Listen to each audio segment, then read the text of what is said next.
Oi, estamos aqui em mais um Neuro em Você, o canal aberto para desmistificar a neurologia. Temos mais uma vez o prazer de ter a doutora Raíssa do Ailib, advogada especialista em direito médico e de saúde, que atua em processos que envolvem planos de saúde, em especial na luta dos direitos das pessoas com deficiência. Muito obrigada por aceitar mais uma vez o nosso convite. Eu que agradeço mais uma vez estar participando e eu estou muito feliz com os resultados das nossas gravações. Muitas famílias já entraram em contato e agradecendo pelo seu trabalho, pelo canal, pelas informações, porque é tudo tão burocrático, né? E quando uma advogada, uma pessoa especializada vem e fala, fica mais fácil para as famílias estarem entendendo o que está acontecendo e como buscar. Exatamente.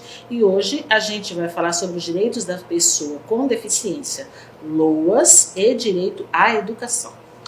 O que é o LOAS e quem tem o direito de receber o LOAS? Por incrível que pareça, muitas famílias, muitas pessoas não conhecem, nunca ouviram falar sobre o LOAS.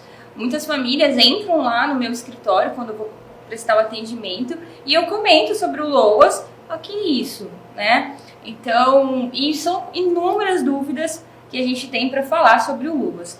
O que é o LOAS? O LOAS nada mais é que um benefício assistencial da Previdência. Na verdade, o nome dele é Benefício de Prestação Continuada, BPC. Esse é o nome, né, técnico dele. As pessoas chamam popularmente de LOAS por causa da lei que instituiu esse benefício. Né? Se você for no site da Previdência, do INSS, o nome vai estar benefício assistencial, né? Pessoa com deficiência. O que é esse benefício? Esse benefício, a gente hoje tem duas espécies de LOAS. O LOAS idoso, que são para as pessoas com 65 anos ou mais, e para a pessoa com deficiência. Hoje a gente vai estar falando sobre o LOAS deficiente, justamente por causa do nosso tema. O que é esse benefício? É justamente para ajudar as famílias, as pessoas que possuem deficiência, né? E é garantido um salário mínimo. É um benefício que, diferente dos outros benefícios da Previdência, ele independe de contribuição, desde que preencha alguns requisitos. E eu vou estar falando alguns desses requisitos. Para conseguir o LOAS, o que é preciso?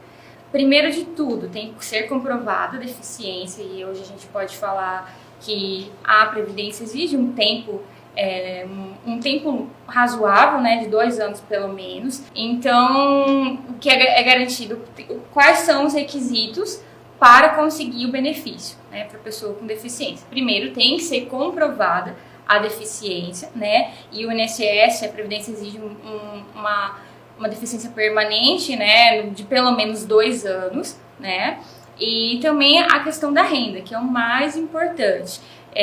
Hoje a família não pode, a família da pessoa que for fazer o requerimento, não pode ultrapassar o valor de 1/4 do salário mínimo. E quando a gente fala da família, é bom especificar todas as pessoas que residem, né, na casa da pessoa que for pleitear. Independente se for família ou não, conta como renda familiar, sim, para conseguir, né? E também esse benefício é justamente para poder auxiliar essas pessoas que não têm condições de prover, né, seu próprio sustento, e também nem a família pode estar auxiliando nesses casos. E é vitalício o LOAS? Então, o LOAS, muito importante dizer que ele não é vitalício, porque ele, e mais pra frente a gente pode estar falando sobre isso, ele não é uma aposentadoria, né? Já estendendo, porque ele não dá direito ao 13º salário, então ele é garantido para aquela família, para aquela pessoa, um salário mínimo assistencial, porém no final do ano não tem o 13º salário, né? E também não tem pensão por morte. No caso, se o beneficiário falecer, não se estende, né? Ele cessa naquele momento. E ele não é vitalício. Muitas pessoas falam, Raíssa, eu consegui o LOAS, vai ficar vitalício? Tem alguma chance de perder? Sim, existe chance de perder. Até porque ele é um benefício que de tempo em tempo, geralmente de 2 em 2 anos, existe uma atualização, O INSS sempre cruza as informações, por isso que é muito importante, eles pedem para ficar atualizando o cadastro único com as informações, porque se de repente mudar a situação daquela família ou da pessoa que fez a solicitação, a renda ultrapassar, ele é cessado, né? Então, a partir do momento que cessar as características, os requisitos para conseguir o benefício, ele é cessado. E se por acaso a pessoa continuar recebendo e posteriormente o INSS verificar, é considerado como recebimento indevido, né? Então, por isso que é muito importante estar sempre de acordo com os requisitos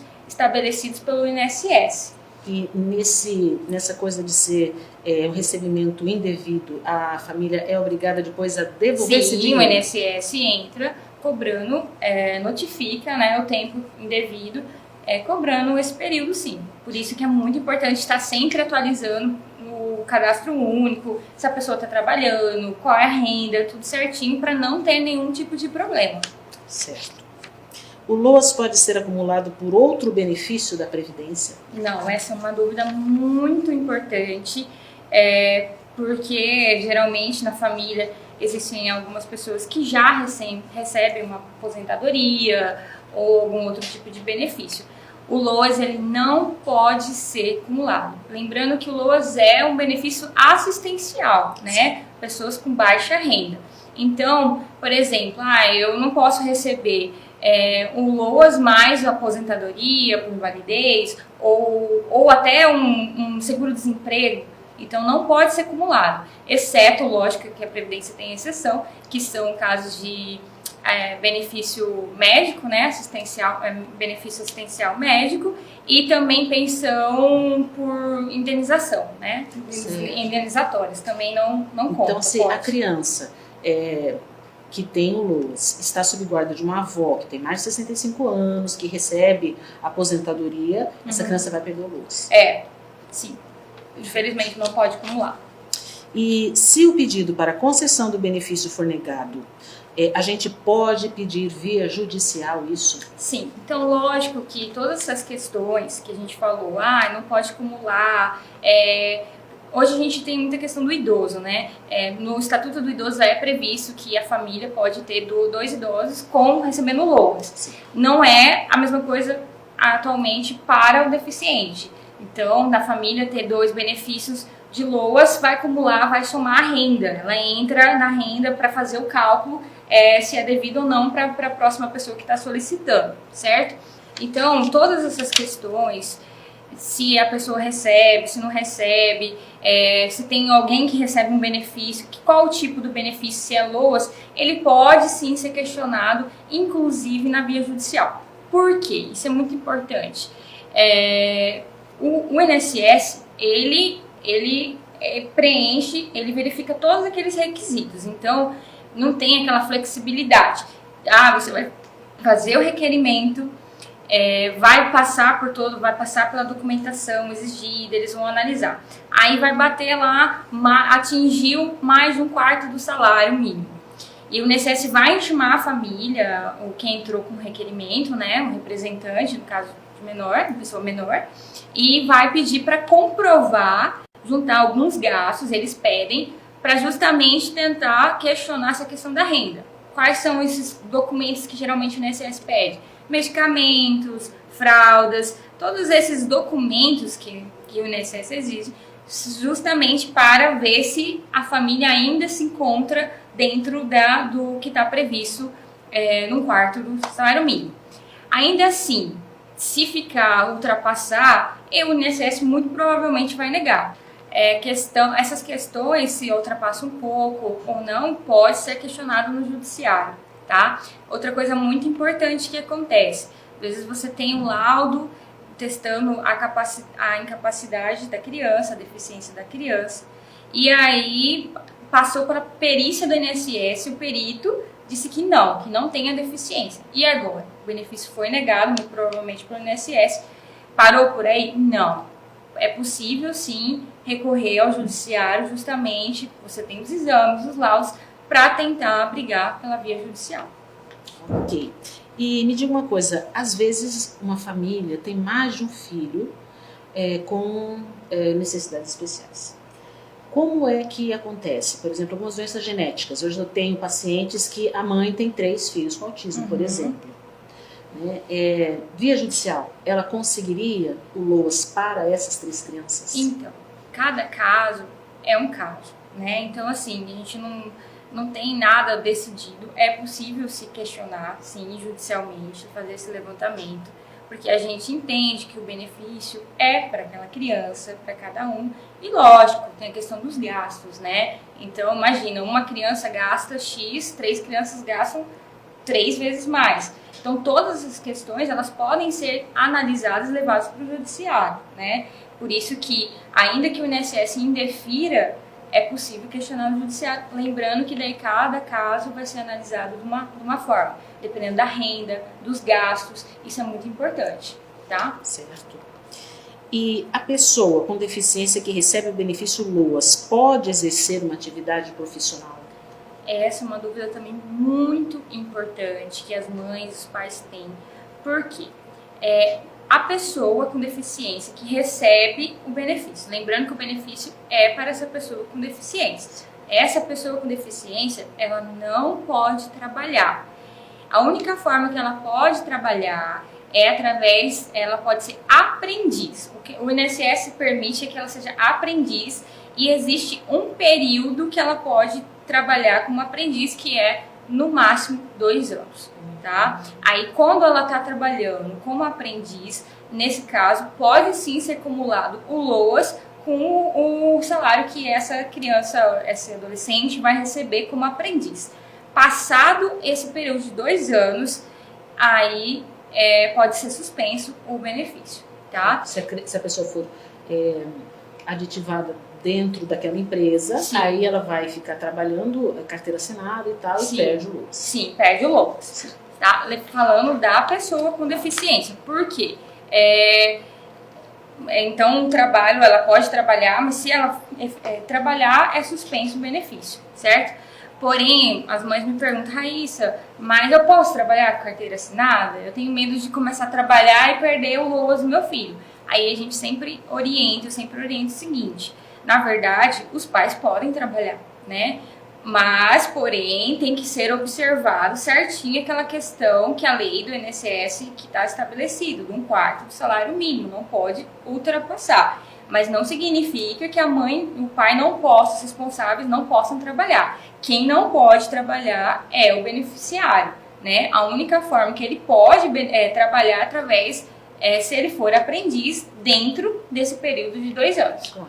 Então, assim, digamos a família numerosa, o pai e a mãe trabalham, cada um com salário mínimo, aí se divide a renda por cabeça e não pode ultrapassar 1/4 de salário por cabeça. Isso, lembrando também que tem a questão dos comprovantes, os gastos, claro, né? Se a criança usa fralda, se a criança usa medicação, né? Tudo isso é analisado pelo INSS. Perfeito. E o LOAS é uma forma de aposentadoria? Não, o LOAS não é uma aposentadoria, né? Como eu falei desde o princípio, ele é um benefício assistencial. Então, ele é muito diferente da aposentadoria, né? Hoje a gente tem a aposentadoria por invalidez, a aposentadoria pessoa com deficiência, e que necessariamente exigem contribuição, né? Então, a lei, para você ter aposentadoria, existem vários requisitos que são diferentes do LOAS. Até porque, como eu disse, o LOAS, ele não tem 13º. Ele pode ser suspenso a qualquer momento, desde que verificado que não tem mais os requisitos, né, para manter a manutenção do benefício. Ele pode ser cessado a qualquer momento. Também a questão, como eu disse, do beneficiário que falece, não dá o direito à pensão por morte. Então, ele se diferencia muito da questão da aposentadoria, né, porque muitos pais me perguntam, Raíssa, mas posso requerer aposentadoria para minha filha?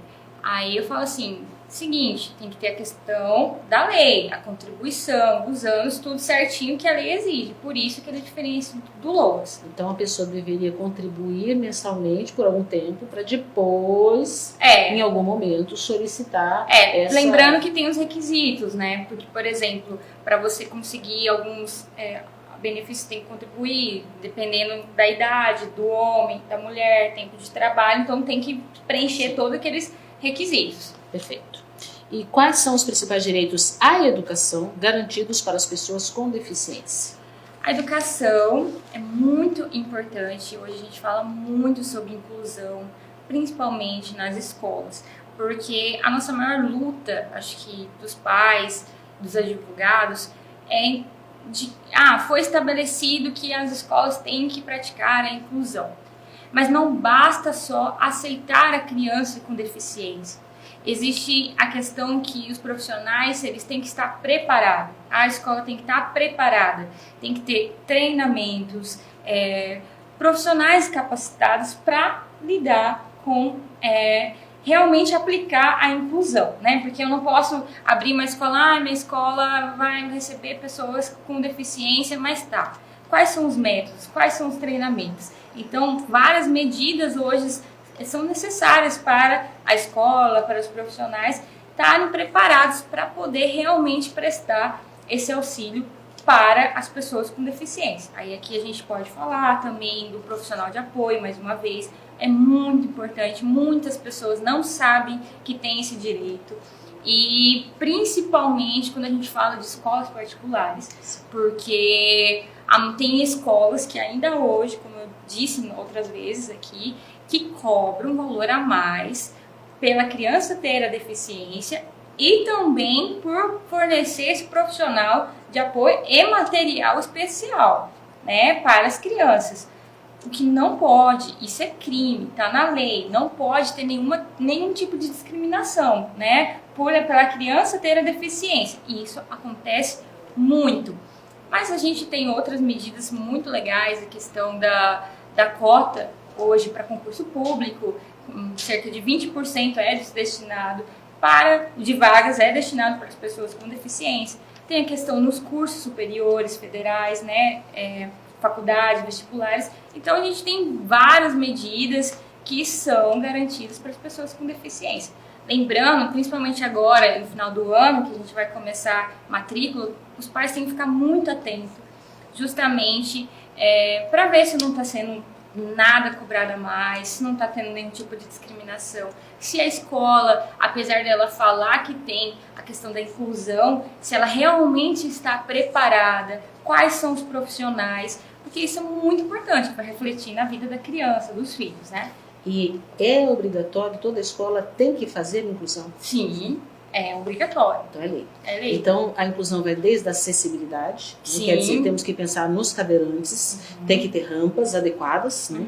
Porque tem algumas escolas que as rampas são absurdas, então não dá para o cadeirante subir daquele jeito. Né? Então tem que ter toda uma condição física, né, com rampas, portas mais amplas, banheiros com dimensão de porta adequado para os cadeirantes. Né? Aí a gente tem que pensar também nos professores que tem que ter toda, como você falou, toda uma capacitação, porque isso é talento, não é qualquer um que chega e fala, vou ensinar, né? Tem que ter talento, tem que gostar e tem que ser capacitado para adaptar todo o material pedagógico para essas crianças, isso dá trabalho, mas isso é inclusão. Isso né? é inclusão. É o intérprete para aquele que não pode escutar, para o deficiente auditivo, né? O braille para o deficiente visual. E não pode ser cobrado a mais também por esses cobrado. profissionais. Isso é muito importante porque acontece o tempo todo essa questão de diferença de valores. Com certeza. Então a família tem que estar empoderada, saber dos seus direitos, essa é a nossa intenção de você estar aqui, para que possamos lutar pelas nossas crianças, nossos adolescentes, enfim, para que eles possam realmente, para que a inclusão seja real. E hoje a gente fala muito sobre inclusão.